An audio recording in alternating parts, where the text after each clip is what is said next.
Water losses reach up to 60% in some places. Why? The first reason is that we have now been forced to further reduce the schedule due to the water shortage.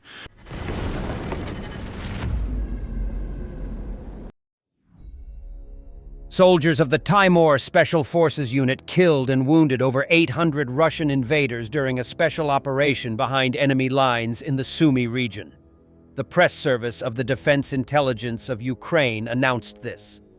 The intelligence agency conducted a series of raids and sabotage actions in the rear of the Russian group of troops during a special operation aimed at stopping the enemy's advance in the Sumy direction. The scouts reported that in close combat and with the support of artillery and attack drones, they killed at least 334 Russian soldiers and wounded 550 others. The operation halted the enemy's advance and disrupted the supply of food and ammunition to their troops. The operation involved helicopters for the transfer of special forces, as well as Ukraine's own artillery unit, the Art Division, which provided fire cover, in particular with 155mm Bodana guns. War Archive's georeconnaissance researcher determined that one of the operational zones of the Ukrainian Special Forces was located near the village of Oleksiivka. It is reported that the following units were involved in the fighting in the Sumy region: Chimera, Junger, Stugna, Siberian Battalion, Arata, 1514, Timur, Paragon, Art Division, First Line, Raven Group, BDK, 6th Special Action Detachment. All of them are part of the Timor Special Unit of the Defense Intelligence of Ukraine. Ukrainian forces destroyed a Russian S-300 surface-to-air missile system in the Russian-occupied areas of Zaporizhzhia Oblast, Ukraine's General Staff said. The S-300 is a long-range surface-to-air missile system that intercepts aircraft, cruise, and ballistic missiles.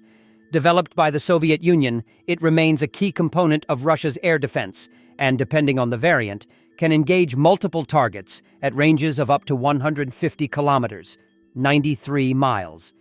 Russian forces also use the system to attack Ukrainian-controlled territory and target frontline military positions of the Ukrainian army. The destruction of this target deals a significant blow to the Russian long-range fire capabilities, limiting its ability to strike Ukrainian positions and civilian infrastructure in the region, according to Ukraine's General Staff.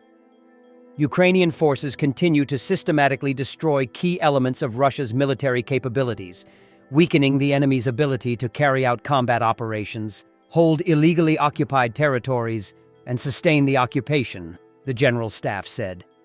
Russia has occupied part of Zaporizhzhia Oblast since the onset of its full-scale invasion in 2022, subjecting the rest of its territories to daily aerial and artillery attacks.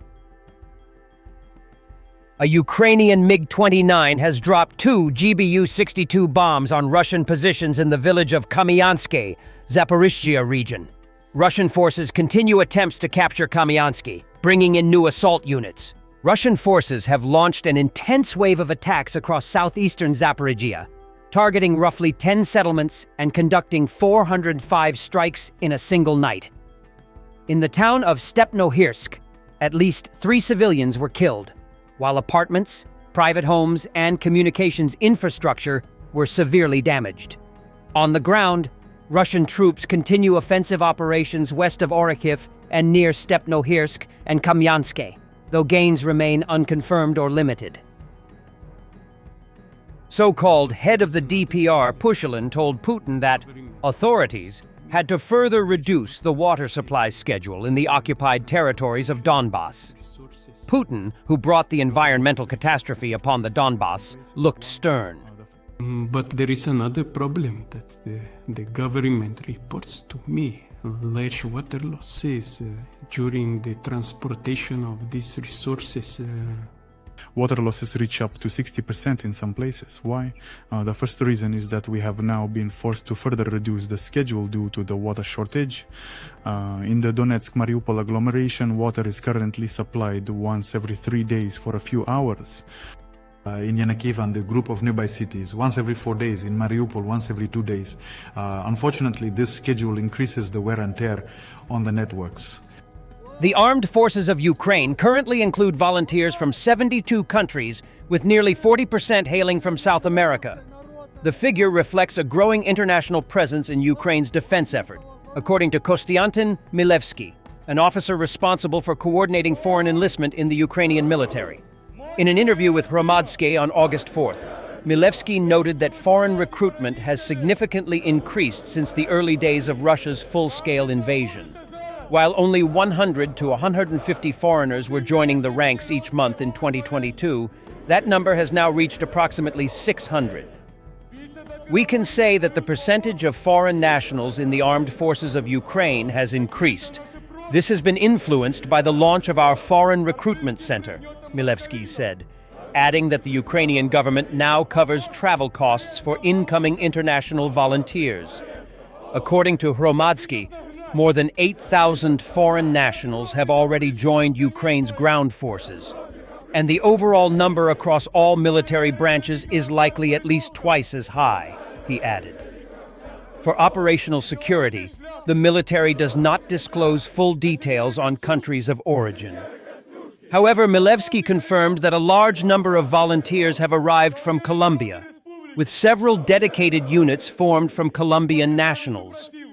According to him, the motivations vary. Many have prior military experience and see Ukraine as an opportunity to apply and sharpen their skills, while financial incentives also play a role. They've openly admitted many times that the level of pay in the armed forces of Ukraine is currently much higher than in their home militaries. But these are also people with military experience, and they want to continue doing what they've been trained for, further developing their skills here, and of course to earn a decent wage, Milevsky said. Earlier, the Ukrainian government implemented a simplified procedure for issuing temporary residence permits to foreign nationals, supporting the country's defense against Russian aggression, including those volunteering in various roles. Under the new resolution, the updated rules clearly define the grounds for obtaining temporary residence status. The regulation extends additional protections to foreign volunteers who provide logistical, tactical, medical, and other forms of assistance to Ukraine's armed forces. Panama has barred the registration of oil tankers and bulk carriers older than 15 years to minimize the risk of detentions and prevent the entry of vessels from the shadow fleet. In addition, according to a statement by the Panama Maritime Authority, every 3 months, Panama will conduct extra compliance inspections for all ships sailing under the Panamanian flag. Panama is the world's second-largest commercial ship registry. This marks a serious blow to the Kremlin's so-called shadow fleet, which has grown sixfold since the start of Russia's full-scale invasion of Ukraine and now includes around 600 vessels. The average age of tankers transporting Russian oil in circumvention of sanctions is between 20 and 25 years, almost twice the global average for similar vessels, 13 years. According to the Center for Research on Energy and Clean Air, at least 1/3 of these tankers are over 20 years old. These are often ships that were meant to be scrapped, but were instead bought up by Russian companies from Western owners, particularly Greek ship owners. Most of these tankers lack standard P&I, protection and indemnity insurance, making them even more hazardous. In June, Korea estimated that 435 tankers were used to export oil from Russian ports. 153 of them were part of the shadow fleet.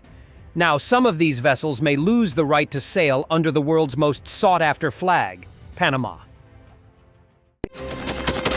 Thanks for watching, and don't forget to subscribe. Also, if you want to support Warthog Defense, please become our member and get early access to new videos, exclusive members-only videos, and become administrator in comments section. The membership link is in the description. Every day. We had a guy last week, it's 6 rescues in 6 days. You know, he's doing the job every day.